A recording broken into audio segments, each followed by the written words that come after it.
आज मला एक गोष्ट लक्षात आली. आयुष्यात प्लॅन केलेल्या गोष्टीपेक्षा अनएक्सपेक्टेड गोष्टी जास्त वेळ घेऊन जातात. मी रोहन आणि ही आहे माझ्या फ्युचरला शिफ्ट द्यायची जर्नी. डे 5.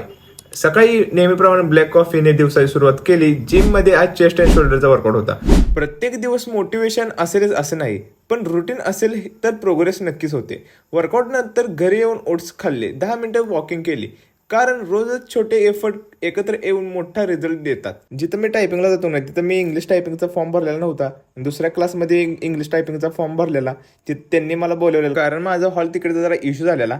ते सॉल्व्ह करायला त्यांनी बोलवलेलं मला. कधी कधी आपण प्लॅन करतो आणि दिवस दुसऱ्या दिशेने जातो. ते काम कम्प्लीट करून घरी आलो, पण तिथे आपला एक मिशन वाट बघत होतो. ते म्हणजे आमचा जेम्स. त्याला फिरायला जायचं होतं आणि मला आधीच उशीर झालेला आणि त्याची गडबडच सुरू होती. त्याला फिरून आणले आणि मग ऑफिससाठी निघालो. ऑफिसमध्ये आज जीएसटीचं काम केलं थोडंफार आणि एक ITRची फाईल पण कम्प्लीट करून ठेवली. रोज या फील्डमध्ये ना नवीन काहीतरी शिकायला मिळतं, ते एक भारीच आहे.